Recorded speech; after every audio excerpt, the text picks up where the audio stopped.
ਲੁਧਿਆਣਾ ਵਿੱਚ ਇੱਕ ਧਾਰਮਿਕ ਪ੍ਰੋਗਰਾਮ ਵਿੱਚ ਸ਼ਿਰਕਤ ਕਰਨ ਪਹੁੰਚੇ ਵਿਜੇ ਸਾਂਪਲਾ ਨੇ ਬਾਰਡਰ ਤੇ ਹੋਈ ਘਟਨਾ ਦੀ ਸਖਤ ਸ਼ਬਦਾਂ ਵਿੱਚ ਨਿੰਦਿਆ ਕਰਦਿਆਂ ਕਿਹਾ ਕਿ ਇਹ ਇੱਕ ਅਣਮਨੁੱਖੀ ਘਟਨਾ ਵਾਪਰੀ ਹੈ ਜੋ ਤਾਲਿਬਾਨ ਅਤੇ ਆਈਐਸ ਵੱਲੋਂ ਅਕਸਰ ਕੀਤੀ ਜਾਂਦੀ ਰਹੀ ਹੈ ਤੇ ਅੱਜ ਸਾਡੇ ਦੇਸ਼ ਵਿੱਚ ਵੀ ਇਹ ਘਟਨਾ ਹੋਈ ਹੈ। ਉਹਨਾਂ ਕਿਹਾ ਕਿ ਇਹ ਬਹੁਤ ਮੰਦਭਾਗੀ ਗੱਲ ਹੈ। ਸਾਡੇ ਗੁਰੂਆਂ ਨੇ ਵੀ ਕਦੀ ਅਜਿਹੇ ਰਾਹਾਂ ਤੇ ਚੱਲਣ ਦਾ ਸੁਨੇਹਾ ਨਹੀਂ ਦਿੱਤਾ ਸੀ। ਉਹਨਾਂ ਕਿਹਾ ਕਿ ਕਿਸੇ ਵੀ ਧਰਮ ਗ੍ਰੰਥ ਦੀ ਬੇਅਦਬੀ ਨਹੀਂ ਹੋਣੀ ਚਾਹੀਦੀ ਤੇ ਜੋ ਕਰਦਾ ਹੈ ਉਸ ਖਿਲਾਫ ਕਾਨੂੰਨੀ ਕਾਰਵਾਈ ਕਰਨੀ ਚਾਹੀਦੀ ਹੈ, ਪਰ ਇਸ ਤਰ੍ਹਾਂ ਤਸੀਹੇ ਦੇ ਕੇ ਕਿਸੇ ਦਾ ਕਤਲ ਕਰਨਾ ਸਹੀ ਨਹੀਂ। ਉਧਰ ਦੂਜੇ ਪਾਸੇ ਕਾਂਗਰਸ ਦੇ ਵਿਧਾਇਕ ਵੱਲੋਂ ਇੱਕ ਦਲਿਤ ਨੌਜਵਾਨ ਦੀ ਕੁੱਟਮਾਰ ਕਰਨ ਤੇ ਵੀ ਉਹਨਾਂ ਸਖਤ ਨੋਟਿਸ ਲੈਂਦਿਆਂ ਕਿਹਾ ਕਿ ਪੰਜਾਬ ਦੇ ਵਿੱਚ ਸੀਐਮ ਅਤੇ ਵਿਧਾਇਕ ਐਸੀ ਹੋਣ ਅਤੇ ਇਸ ਦੇ ਬਾਵਜੂਦ ਇੱਕ ਦਲਿਤ ਨੌਜਵਾਨ ਦੀ ਬੁਰੀ ਤਰ੍ਹਾਂ ਕੁੱਟਮਾਰ ਕੀਤੀ ਜਾਂਦੀ ਹੋਵੇ, ਇਹ ਸਹੀ ਨਹੀਂ। ਉਹਨਾਂ ਕਿਹਾ ਕਿ ਉਹਨਾਂ ਨੇ ਇਸ ਤੇ ਸਖਤ ਨੋਟਿਸ ਲਿਆ ਹੈ ਤੇ ਪੰਜਾਬ ਦੇ ਮੁੱਖ ਮੰਤਰੀ ਚੰਨੀ ਆਪਣੀ ਭੂਮਿਕਾ ਸਹੀ ਤਰ੍ਹਾਂ ਨਹੀਂ ਨਿਭਾ ਰਹੇ। ਉਹਨਾਂ ਕਿਹਾ ਕਿ ਉਹਨਾਂ ਨੇ ਇਸ ਸੰਬੰਧੀ ਅਕਾਲ ਤਖਤ ਦੇ ਜਥੇਦਾਰ ਨੂੰ ਇੱਕ ਪੱਤਰ ਵੀ ਲਿਖਿਆ ਕਿ ਸਿੰਘੂ ਬਾਰਡਰ ਤੇ ਨਿਹੰਗਾਂ ਵੱਲੋਂ ਇਸ ਘਟਨਾ ਨੂੰ ਅੰਜਾਮ ਦਿੱਤਾ ਗਿਆ ਉਹ ਸਹੀ ਨਹੀਂ ਹੈ। ਉਹਨਾਂ ਕਿਹਾ ਕਿ ਇਹੀ ਕਾਰਨ ਹੈ ਕਿ ਪੰਜਾਬ ਦੇ ਸਰਹੱਦੀ ਇਲਾਕਿਆਂ ਵਿੱਚ ਬਹੁਤ ਤੇਜ਼ੀ ਨਾਲ ਧਰਮ ਪਰਿਵਰਤਨ ਹੋ ਰਿਹਾ ਹੈ ਜੋ ਦੇਸ਼ ਦੀ ਅਖੰਡਤਾ ਲਈ ਸਹੀ ਨਹੀਂ ਹੈ। ਉਹਨਾਂ ਕਿਹਾ ਕਿ ਇਸ ਤੇ ਠੱਲ ਪਾਉਣੀ ਜ਼ਰੂਰੀ ਹੈ, ਪਰ ਅਜਿਹੀਆਂ ਘਟਨਾਵਾਂ ਇਸ ਨੂੰ ਵਧਾਵਾ ਦਿੰਦੀਆਂ ਨੇ।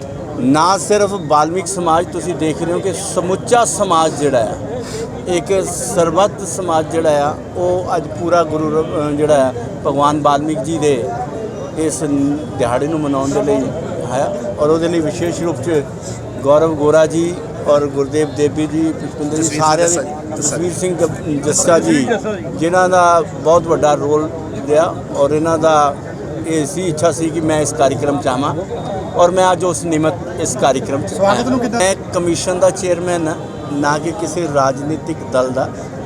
ਰਾਜਨੀਤਿਕ ਦਲ ਵੀ ਸਾਰੇ ਆਪੋ ਆਪਣੇ ਤੌਰ ਦੇ ਉੱਤੇ ਐਸੇ ਦਿਹਾੜੇ ਮਨਾਉਂਦੇ ਨੇ। ਸੋ ਮੇਰਾ ਇੱਥੇ ਆਮਦ ਜਿਹੜੀ ਆ ਉਹ ਕਿਸੇ ਵਿਅਕਤੀਗਤ ਜਾਂ ਕਿਸੇ ਦੇ ਰਾਜਨੀਤਿਕ ਪੱਖੋਂ ਨਹੀਂ ਹੈ, ਇਹ ਧਾਰਮਿਕ ਪੱਖੋਂ ਹੈ ਔਰ ਆਯੋਗ ਦਾ ਜਿਹੜਾ ਕੰਮ ਆ ਕਿਸੇ ਰਾਜਨੀਤਿਕ ਤੋਂ ਪਰੇ ਹਟ ਕੇ ਕੰਮ ਕਰਨਾ ਹੁੰਦਾ। ਔਰ ਮੇਰਾ ਤਾਂ ਕਿਉਂਕਿ ਆਯੋਗ ਅਨੁਸੂਚਿਤ ਜਾਤੀ ਆਯੋਗ ਦੇ ਲਈ ਤੇ ਭਗਵਾਨ ਵਾਲਮੀਕ ਜੀ ਦਾ ਦਿਹਾੜਾ ਬਹੁਤ ਵੱਡਾ ਇੱਕ ਅਹਿਮ ਸਥਾਨ ਰੱਖਦਾ ਹੈ ਔਰ ਉਸ ਦੇ ਲਈ ਅਸੀਂ ਆਏ ਹਾਂ। ਦੇਖੋ ਪਹਿਲਾਂ 2-3 ਸਵਾਲ ਤੁਸੀਂ ਵਿੱਚ ਮਿਕਸ ਕਰ ਦਿੱਤੇ। ਫੋਟੋ ਦਾ ਕਿਤੇ ਕਤਲ ਦੇ ਨਾਲ ਨਹੀਂ ਹੈ ਔਰ ਜਿਸ ਤਰੀਕੇ ਨਾਲ ਕਰੂਰਤਾ ਦੇ ਨਾਲ ਉਹਦਾ ਜਿਹੜਾ ਉਹਦੀ ਹੱਤਿਆ ਕੀਤੀ ਗਈ, ਸਾਡਾ ਪੰਜਾਬ ਦਾ ਕਲਚਰ ਇਹ ਕਿਤੇ ਸਾਨੂੰ ਆਗਿਆ ਨਹੀਂ। ਸਾਡੇ ਗੁਰੂਆਂ ਦਾ ਸਾਨੂੰ ਸਾਂਝੀਵਾਲਤਾ ਦਾ ਸੰਦੇਸ਼ ਹੈ ਔਰ ਅਸੀਂ ਉਸ ਇਤਿਹਾਸ ਦਾ ਗੁਣਗਾਨ ਗਾਉਂਦੇ ਹਾਂ ਕਿ ਚਾਹੇ ਸਾਡੇ ਗੁਰੂਆਂ ਦੇ ਉੱਤੇ ਤਸੀਹੇ ਕੀਤੇ ਗਏ ਪਰ ਕਿਤੇ ਵੀ ਉਸ ਤਰੀਕੇ ਦੇ ਨਾਲ ਜਿਹੜਾ ਚਾਹੇ ਉਹ ਤੱਤੇ ਤਵਿਆਂ 'ਤੇ ਰੇਤਾ 'ਚ ਔਰ ਉਹਨਾਂ ਦੇ ਆਰਿਆਂ ਨਾਲ ਚਰਾਏ ਗਏ, ਪਰ ਉਸ ਤਰੀਕੇ ਨਾਲ ਅਸੀਂ ਉਹਦਾ ਮੁੜ ਜਵਾਬ ਉਸ ਤਰੀਕੇ ਨਾਲ ਕਦੇ ਨਹੀਂ ਦਿੱਤਾ। ਦੂਸਰਾ, ਅਸੀਂ ਉਸ ਇਤਿਹਾਸ ਨੂੰ ਵੀ ਜਾਣਦੇ, ਉਹਦੀਆਂ ਗਾਥਾਵਾਂ ਵੀ ਗਾਉਂਦੇ ਹਾਂ ਕਿ ਗੁਰੂ ਗੋਬਿੰਦ ਸਿੰਘ ਦੀਆਂ ਸੈਨਾ ਨੂੰ ਜਦੋਂ ਮੁਗਲ ਸੈਨਿਕ ਜਿਹੜੇ ਕਤਲ ਉਹਨਾਂ ਦਾ ਕਰ ਰਹੇ ਸੀ, ਪਰ ਭਾਈ ਕਨਈਆ ਜੀ ਉਹਨਾਂ ਨੂੰ ਪਾਣੀ ਪਿਲਾ ਰਹੇ ਸੀ ਤੇ ਜਦੋਂ ਉਹਨਾਂ ਨੂੰ ਪੁੱਛਿਆ ਗਿਆ ਸੀ ਕਿ ਇਹ ਦੁਸ਼ਮਣਾਂ ਨੂੰ ਕਿਉਂ ਪਾਣੀ ਪਿਲਾਉਂਦਾ ਹੈ ਤੇ ਸਾਰਿਆਂ ਦੇ ਵਿੱਚ ਗੁਰੂ ਗੋਬਿੰਦ ਸਿੰਘ ਜੀ ਨੇ ਉਹਨੂੰ ਪੁੱਛਿਆ ਸੀ ਔਰ ਭਾਈ ਕਨਈਆ ਜੀ ਦਾ ਬਹੁਤ ਪਿਆਰਾ ਜਵਾਬ ਸੀ ਕਿ ਮੈਨੂੰ ਤਾਂ ਗੁਰੂ ਮਹਾਰਾਜ ਸਾਰਿਆਂ 'ਚ ਤੁਹਾਡਾ ਰੂਪ ਦਿਖਦਾ ਹੈ, ਮੈਨੂੰ ਇੱਥੇ ਇਨਸਾਨ ਜਿਹੜਾ ਹੈ ਉਹ ਰੱਬ ਦਾ ਰੂਪ ਦਿਖਦਾ ਹੈ। ਔਰ ਇਹ ਜਿਹੜੀ ਸਾਡਾ ਇੱਕ ਇਤਿਹਾਸ ਵਿਰਸਾ ਇਹ ਕਹਿੰਦਾ ਆ ਕਿ ਅਸੀਂ ਸਾਂਝੀਵਾਲਤਾ ਦੇ ਔਰ ਇਸ ਤਰੀਕੇ ਦਾ ਕਦੀ ਵੀ ਕਰੂਰਤਾ ਇਹ ਤਾਲਿਬਾਨ ਦੇ ਵਿੱਚ ਜਾਂ ISI ਦੇ ਜਿਹੜੇ ਅਸੀਂ ਉਹਨਾਂ ਦੇ ਵੀਡੀਓ ਜਾਂ ਕਥਨ ਜਿਹੜੇ ਸੁਣਦੇ ਔਰ ਦੇਖਦੇ ਸੀ, ਪਰ ਪੰਜਾਬ ਜਾਂ ਹਿੰਦੁਸਤਾਨ ਦੀ ਧਰਤੀ 'ਤੇ ਇਹੋ ਜਿਹੀ ਕਰੂਰਤਾ ਦੀ ਮਿਸਾਲ ਅਸੀਂ ਕਦੀ ਨਹੀਂ ਦੇਖੀ ਸੀ। ਅਸੀਂ ਉਹਦੀ ਜਿੰਨੀ ਵੀ ਨਿੰਦਾ ਕਰੀਏ ਉਨੀ ਘੱਟ ਹੈ। ਔਰ ਇਹ ਵੀ ਨਾਲ ਹੈ ਕਿ ਤੁਸੀਂ ਦੇਖਿਆ ਹੋਣਾ ਕਿ ਵੀ ਹਾਲੇ ਤੱਕ ਕਿਸੇ ਨੇ ਵਾਰ-ਵਾਰ ਇਹ ਕਹਿਣ ਦੇ ਬਾਵਜੂਦ ਵੀ ਕੀ ਸੱਚਮੁੱਚ ਦੇਖੋ ਅਸੀਂ ਕਿਤੇ ਵੀ ਕੋਈ ਵੀ ਵਿਅਕਤੀ ਇੱਥੇ ਬੈਠਾ ਕੋਈ ਵੀ ਵਿਅਕਤੀ ਕਿਸੇ ਦੀ ਵੀ ਬੇਅਦਬੀ ਹੋਵੇ, ਕਿਸੇ ਧਰਮ ਦੀ ਵੀ ਹੋਵੇ, ਕਿਸੇ ਗ੍ਰੰਥ ਦੀ ਵੀ ਹੋਵੇ, ਕੋਈ ਵੀ ਉਹਦਾ ਹਾਮੀ ਨਹੀਂ ਹੋਏਗਾ। ਉਹਨੂੰ ਸਖਤ ਸਜ਼ਾ ਹੋਣੀ ਚਾਹੀਦੀ ਹੈ ਜਿਹਦੇ ਨੇ ਵੀ ਸਮਾਜ ਨੂੰ ਤੋੜਨ ਦੀ ਕੋਸ਼ਿਸ਼ ਕੀਤੀ। ਪਰ ਇਹ ਵੀ ਦੇਖਣਾ ਜ਼ਰੂਰੀ ਹੋਏਗਾ ਕਿ ਉਹ ਸੱਚਮੁੱਚ ਉਹਨੇ ਬੇਅਦਬੀ ਜਾਂ ਉਹਨੇ ਐਸੀ ਕੋਈ ਘਟਨਾ ਕੀਤੀ ਕਿ ਨਹੀਂ ਕੀਤੀ। ਤੇ ਮੇਰਾ ਖਿਆਲ ਜੋ ਮੈਂ ਹਾਲੇ ਤੱਕ ਤੁਹਾਡੇ ਮੀਡੀਆ ਵਾਲੋਂ ਦੇਖਿਆ ਉਹਨਾਂ ਨੇ ਉਹਦੇ 'ਤੇ ਕਲੀਅਰ ਕੀਤਾ।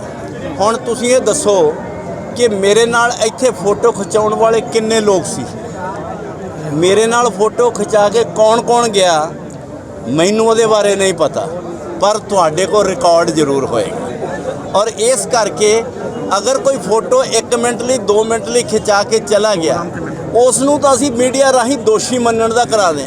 ਜਿਹੜੇ 11 ਮਹੀਨੇ ਤੋਂ ਉਹਨਾਂ ਦੇ ਨਾਲ ਬੈਠੇ ਆ ਉਹ ਕਹਿੰਦੇ ਸਾਡਾ ਲੈਣਾ ਦੇਣਾ ਕੁਝ ਨਹੀਂ। ਇਹ ਕਿੱਦਾਂ ਤੁਸੀਂ ਉਹਨਾਂ ਨੂੰ ਜਸਟੀਫਾਈ ਕਰਦੇ ਆ? ਔਰ ਜਿੱਥੇ ਤੱਕ ਫੋਟੋ ਆਉਂਦੀ ਸੀ, ਕਿਉਂਕਿ ਮੈਂ ਉਸ ਰਾਜਨੀਤਿਕ ਦਲਾਂ ਦੇ ਚੱਪਲਾਂ 'ਚ ਨਹੀਂ ਪਾਂਗਾ, ਪਰ ਅਸੀਂ ਇਹ ਦੇਖਦੇ ਹਾਂ ਕਿ ਇੱਕ ਰਾਜਨੀਤਿਕ ਦਲ ਕਿਸੇ ਦੀ ਫੋਟੋ ਕਰਦਾ ਹੈ, ਫਿਰ ਦੂਸਰਾ ਉਹਦੀ ਦੂਸਰੇ ਦੀ ਕਰਦਾ ਹੈ। ਇਹ ਫੋਟੋ ਕਿਸੇ ਦਾ ਵੀ ਕੋਈ ਆਧਾਰ ਨਹੀਂ ਹੈ ਕਿਸੇ ਦੇ ਨਾਲ ਸੰਪਰਕ ਹੋਣ ਦਾ। ਸੰਪਰਕ ਰਿਸ਼ਤਿਆਂ ਦੀ ਸਾਂਝ ਜਿਹੜੀ ਹੈ ਉਹ ਅਸੀਂ ਸਾਰੇ ਚੰਗੀ ਤਰ੍ਹਾਂ ਜਾਣਦੇ ਹਾਂ ਕਿ ਰਿਸ਼ਤਿਆਂ ਦੀ ਸਾਂਝ ਕਿਹੋ ਜਿਹੀ ਹੁੰਦੀ ਹੈ। ਸੋ ਜੇ 11 ਮਹੀਨਿਆਂ ਦਾ ਰਿਸ਼ਤਾ ਅਸੀਂ ਇਹ ਕਹਿ ਦਈਏ ਕਿ ਸਾਡਾ ਉਹਨਾਂ ਨਾਲ ਕੋਈ ਤਾਲੁਕ ਨਹੀਂ ਹੈ, ਤੇ 1 ਮਿੰਟ ਦਾ ਰਿਸ਼ਤਾ ਤੁਸੀਂ ਉਹਨੂੰ ਕਿੱਦਾਂ ਜਸਟੀਫਾਈ ਕਰ ਸਕਦੇ ਆ? ਸੋ ਇਹ ਕਹਿਣਾ ਵੀ, ਔਰ ਮੈਂ ਇਹ ਨਿਹੰਗ ਸਿੰਘਾਂ ਦੀ ਵੀ ਉਹਨਾਂ ਦੀ ਮੈਂ ਵੀਡੀਓ ਵੀ ਜਿਹੜੀ ਉਹਨਾਂ ਨੇ ਮੀਡੀਆ ਰਾਹੀਂ ਕਿਹਾ, ਔਰ ਉਹਨਾਂ ਨੇ ਸਪਸ਼ਟ ਰੂਪ 'ਚ ਕਿਹਾ ਕਿ ਅਸੀਂ ਇਕੱਲੇ ਨਹੀਂ ਸੀ ਉੱਥੇ। ਅਗਰ ਤੁਸੀਂ ਬਾਬਾ ਨਾਰਾਇਣ ਸਿੰਘ ਜੀ ਦੀ ਮੈਂ ਦੇਖੀ ਸੀਗੀ, ਔਰ ਉਹਨਾਂ ਨੇ ਸਿੱਧੇ ਕਿਹਾ ਕਿ ਮੈਂ ਉੱਥੇ ਸਾਰੀਆਂ ਜਥੇਬੰਦੀਆਂ ਮੌਜੂਦ ਸੀ। ਇਹਦਾ ਮਤਲਬ ਕਿ ਹੁਣ ਉਹ ਕਹੀ ਜਾਣ ਕਿ ਅੰਦੋਲਨ ਉਹ ਕੋਈ ਕੀਤਾ ਜਾਂ ਸਾਜ਼ਿਸ਼ ਸੀ, ਤੇ ਫਿਰ ਤੁਸੀਂ ਇੰਨਾ ਮੌਕਾ ਕਿਉਂ ਦਿੱਤਾ? ਇਹ ਦੇਖਣ ਦੀ ਗੱਲ ਆ। ਪਰ ਮੈਂ ਕਿਉਂਕਿ ਕਮਿਸ਼ਨ ਦਾ ਚੇਅਰਮੈਨ ਆ, ਮੇਰੇ ਲਈ ਇੱਕ ਅਨੁਸੂਚਿਤ ਜਾਤੀ ਦੇ ਵਿਅਕਤੀ ਦਾ ਕਰੂਰਤਾ ਦੇ ਨਾਲ ਉਹਦੀ ਹੱਤਿਆ ਕੀਤੀ ਗਈ, ਉਹਦਾ ਸੰਗਿਆਨ ਲੈਣਾ ਮੇਰਾ ਲਈ ਫਰਜ਼ ਸੀ, ਉਹ ਮੈਂ ਲਿਆ। ਰਾਜਨੀਤਿਕ ਕੋਈ ਮੈਂ ਪਹਿਲਾਂ ਕਹਾਂ ਰਾਜਨੀਤਿਕ ਮੇਰਾ ਕੋਈ ਉਹ ਨਹੀਂ ਹੈ, ਪਰ ਇਹ ਲਾ ਐਂਡ ਆਰਡਰ ਦੀ ਵਿਵਸਥਾ ਹੈ, ਸਰਕਾਰਾਂ ਨੇ ਦੇਖਣਾ। ਕਮਿਸ਼ਨ ਦਾ ਕੋਈ ਅਨੁਸੂਚਿਤ ਜਾਤੀ ਦੇ ਕਿਸੇ ਦੇ ਨਾਲ ਮਸਲਾ ਹੈ ਤਾਂ ਦੱਸੋ। ਅਲੱਗ ਪਾਰਟੀ ਬਣਾ ਕੇ ਗਠਬੰਧਨ ਕਰਕੇ। ਅਰੇ ਭਾਈ ਕੌਣ ਕੀ ਮੈਂ ਕਹਿ ਰਿਹਾ ਕਿ ਹਰੇਕ ਨੂੰ ਇੱਥੇ ਹਿੰਦੁਸਤਾਨ ਦੇ ਵਿੱਚ ਹਰੇਕ ਨੂੰ ਆਪਣੀ ਪਾਰਟੀਆਂ ਬਣਾਉਣ ਦਾ ਅਧਿਕਾਰ ਆ, ਹਰੇਕ ਨੂੰ ਆਪਣੇ ਗੱਲ ਵਿਚਾਰ ਰੱਖਣ ਦਾ ਅਧਿਕਾਰ ਆ। ਇੱਥੇ ਲੱਖਾਂ ਹਜ਼ਾਰਾਂ ਮਤ ਪੰਥ ਧਰਮ ਦੀ ਵਿਚਾਰਧਾਰਾ ਦੇ ਲੋਕ ਰਹਿੰਦੇ ਨੇ, ਹਰੇਕ ਨੂੰ ਆਪਣੀ ਆਜ਼ਾਦੀ ਹੈ, ਪਰ ਕਿਸੇ ਨੂੰ ਵੀ ਕਿਸੇ ਵੀ ਅਨੁਸੂਚਿਤ ਜਾਤੀ ਨਾਲ ਅਨਿਆਏ ਕਰਨ ਦਾ ਅਧਿਕਾਰ ਨਹੀਂ ਹੈ। ਨੂੰ ਵੀ ਉਸ ਘਟਨਾ ਨੂੰ ਵੀ ਮੈਂ ਦੇਖਦੇ ਹੋਏ ਮੈਂ ਅਕਾਲ ਤਖਤ ਦੇ ਜਥੇਦਾਰ ਸਾਹਿਬਾਨ ਸਾਡੇ ਮਾਨਯੋਗ ਗਿਆਨੀ ਹਰਪ੍ਰੀਤ ਸਿੰਘ ਜੀ, ਜਥੇਦਾਰ ਹਰਪ੍ਰੀਤ ਸਿੰਘ ਜੀ, ਉਹਨਾਂ ਨੂੰ ਇੱਕ ਪੱਤਰ ਵੀ ਲਿਖਿਆ ਕਿ ਸਾਡੀਆਂ ਇਹ ਮਰਿਆਦਾਵਾਂ ਕਿਤੇ ਨਹੀਂ ਸਾਨੂੰ ਇਜਾਜ਼ਤ ਦਿੰਦੀਆਂ। ਜੇ ਅਸੀਂ ਦੁਸ਼ਮਣਾਂ ਦੇ ਵੀ ਭੋਗ ਤੇ ਜਾਂਦੇ ਹਾਂ, ਔਰ ਅਸੀਂ ਇੱਥੇ ਜਦੋਂ ਕੰਮ ਕਰਦੇ ਹਾਂ ਤਾਂ ਅਸੀਂ ਆਪਣੇ ਦੁਸ਼ਮਣਾਂ ਦੇ ਜਿਹੜੇ ਸਾਡੇ ਨਿੱਜੀ ਦੁਸ਼ਮਣ ਵੀ ਹੁੰਦੇ ਉਹਦੇ ਵੀ ਅਫਸੋਸ ਤੇ ਜਾਂਦੇ ਹਾਂ, ਤੇ ਇਸ ਤਰੀਕੇ ਦੇ ਨਾਲ ਕਰਨਾ ਠੀਕ ਨਹੀਂ ਹੈ। ਔਰ ਮੈਂ ਇਹ ਵੀ ਕਹਾਂਗਾ ਕਿ ਅਸੀਂ ਦੇਖ ਰਹੇ ਹਾਂ ਕਿ ਬਹੁਤ ਸਾਰੀਆਂ ਸੰਸਥਾਵਾਂ ਆਰਗੇਨਾਈਜੇਸ਼ਨ ਜਿਹੜੀਆਂ ਆ ਧਰਮਾਂਤਰਨ ਨੂੰ ਲੈ ਕੇ ਬੜਾਵਾ ਦੇ ਰਹੀਆਂ। ਔਰ ਮੈਂ ਪਿੱਛੇ ਜਦੋਂ ਅਕਾਲ ਤਖਤ ਦੇ ਜਥੇਦਾਰ ਸਾਹਿਬਾਨ ਨੂੰ ਮਿਲਿਆ ਸੀ, ਉਹਨਾਂ ਨੇ ਇਸ ਦੇ ਉੱਤੇ ਚਰਚਾ ਵੀ ਕੀਤੀ ਸੀ ਕਿ ਬਾਰਡਰ ਏਰੀਏ ਦੇ ਵਿੱਚ ਬਹੁਤ ਸਾਰੇ ਸਿੱਖ ਸਮਾਜ ਦੇ ਲੋਕ ਉਹ ਧਰਮਾਂਤਰਨ ਕਰ ਗਏ, ਔਰ ਜਿਹੜਾ ਸਿੱਖ ਸਮਾਜ ਸਾਡੇ ਦੇਸ਼ ਦੀ ਨਹੀਂ, ਸਾਡੇ ਪੰਜਾਬ ਦੀ ਨਹੀਂ, ਦੇਸ਼ ਦੀ ਇੱਕ ਸ਼ਾਨ ਦੇ ਰੂਪ ਦੇ ਵਿੱਚ ਅਸੀਂ ਜਾਣਦੇ ਹਾਂ। ਔਰ ਉਹ ਧਰਮਾਂਤਰਨ ਕਰਕੇ ਜਦੋਂ ਇੱਧਰ ਉੱਧਰ ਜਾਂਦੇ ਤਾਂ ਸਾਨੂੰ ਸਾਰਿਆਂ ਨੂੰ ਕਸ਼ਟ ਹੁੰਦਾ ਹੈ, ਔਰ ਦੇਸ਼ ਦੀ ਏਕਤਾ ਅਖੰਡਤਾ ਨੂੰ ਵੀ ਕਿਤੇ ਨਾ ਕਿਤੇ ਜਿਹੜੀ ਆ ਪ੍ਰੋਬਲਮ ਆਏਗੀ। ਇਸ ਚੀਜ਼ ਨੂੰ ਵੀ ਲੈ ਕੇ ਗਿਆ। ਪਰ ਜੇ ਅੱਜ ਇਸ ਤਰ੍ਹਾਂ ਦੀ ਅਸੀਂ ਘਟਨਾਵਾਂ ਕਰਾਂਗੇ, ਇਹ ਵੀ ਮੈਂ ਲਿਖਿਆ ਉਸ ਚਿੱਠੀ ਦੇ ਵਿੱਚ, ਇਹ ਚਿੱਠੀ ਦੇ ਵਿੱਚ ਮੈਂ ਇਹ ਵੀ ਲਿਖਿਆ ਕਿ ਵੀ ਅਗਰ ਇਸ ਤਰੀਕੇ ਦੀਆਂ ਘਟਨਾਵਾਂ ਨੂੰ ਹੋਰ ਜਿਹੜੀਆਂ ਨਾ ਰੋਕਿਆ ਗਿਆ ਤੇ ਇਹ ਉਸ ਧਰਮਾਂਤਰਨ ਨੂੰ ਬੜਾਵਾ ਦੇਣਗੇ। ਦੇਖੋ ਉਹ ਅਮਾਨਵੀय ਘਟਨਾ, ਕਿਉਂਕਿ ਮੈਂ ਉਹ ਵੀ ਐਸਸੀ ਮੁੰਡਾ ਸੀ, ਪਰ ਉਹਦੇ 'ਚ ਦੂਜਾ ਪੱਖ ਇਹ ਆ ਕਿ ਵੀ ਦੂਸਰਾ ਵੀ ਐਸਸੀ ਐਮਐਲਏ ਵੀ ਐਸਸੀ ਹੈ, ਪਰ ਐਸਾ ਘਟਨਾ ਜਿਹੜੀ ਉਹਦੀ ਵੀ ਨਿੰਦਾ ਕਰਦੇ ਆ।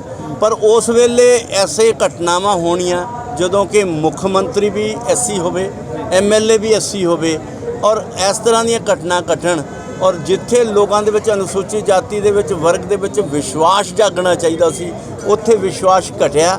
ਔਰ ਮੈਂ ਇਹ ਵੀ ਦੇਖਿਆ ਕਿ ਪੰਜਾਬ ਦੀ ਸਰਕਾਰ ਵੱਲੋਂ ਯੂਪੀ ਦੇ ਵਿੱਚ ਤਾਂ ਜਾ ਕੇ ਬਹੁਤ ਵੱਡੇ ਵਾਅਦੇ ਕੀਤੇ ਗਏ। ਸਰ ਇੱਥੇ ਆਮ ਲੋਕਾਂ ਨੂੰ ਮੇਰੀ ਪੂਰੀ ਗੱਲ, ਯੂਪੀ ਦੇ ਵਿੱਚ ਤਾਂ ਜਾ ਕੇ ਵੱਡੇ 50-50 ਲੱਖ ਰੁਪਏ ਦੀ ਉੱਥੇ ਦਾਨ ਦਿਆ ਹੈ, ਪਰ ਆਪਣੇ ਘਰ ਦੇ ਵਿੱਚ ਹੀ ਅਨੁਸੂਚਿਤ ਜਾਤੀ ਦੇ ਵਿਅਕਤੀ ਦਾ ਅਗਰ ਹੱਤਿਆ ਹੋ ਜਾਂਦੀ, ਉਹਦੇ ਲਈ ਇੱਕ ਸ਼ਬਦ ਵੀ ਨਾ ਬੋਲਣਾ, ਇਹ ਕਿਤੇ ਦਲਿਤ ਮੁੱਖ ਮੰਤਰੀ ਹੋਣ ਦੇ ਉੱਤੇ ਅੰਕੁਸ਼ ਜ਼ਰੂਰ ਲੱਗਦਾ ਕਿ ਉਸ ਵੇਲੇ ਹੋਵੇ ਜਦੋਂ ਮੁੱਖ ਮੰਤਰੀ ਵੀ ਹੋਵੇ, ਅਤਿਆਚਾਰ ਵੀ ਐਸੀਆਂ 'ਤੇ ਹੋਵੇ, ਐਮਐਲਏ ਵੀ ਐਸੀ ਹੋਣ, ਤੇ ਫਿਰ ਵੀ ਉਹ ਹੋਵੇ। ਇਹ ਇੱਕ ਬਹੁਤ ਵੱਡੀ ਚਿੰਤਾ ਦਾ ਵਿਸ਼ਾ ਔਰ ਨਿੰਦਾ ਦਾ ਵਿਸ਼ਾ। ਸਰ ਤੁਹਾਡੇ ਕਹਿਣ ਦਾ ਮਤਲਬ ਕਿ ਮੁੱਖ ਮੰਤਰੀ ਅਨੁਸੂਚਿਤ ਜਾਤੀ ਦੇ ਹੋਣ ਦੇ ਬਾਵਜੂਦ ਜੋ ਉਹਨਾਂ ਨੂੰ ਆਪਣਾ ਫਰਜ਼ ਅਦਾ ਕਰਨਾ ਚਾਹੀਦਾ ਸੀ ਉਹ ਉਹਨਾਂ ਨੇ ਆਪਣਾ ਫਰਜ਼ ਅਦਾ ਨਹੀਂ ਕੀਤਾ। ਲੁਧਿਆਣਾ ਤੋਂ ਪ੍ਰਦੀਪ ਭੰਡਾਰੀ ਦੀ रिपोर्ट। सब्सक्राइब कीजिए हमारे चैनल को और बेल आइकॉन को दबाइए हमारी लेटेस्ट वीडियो सबसे पहले देखने के लिए।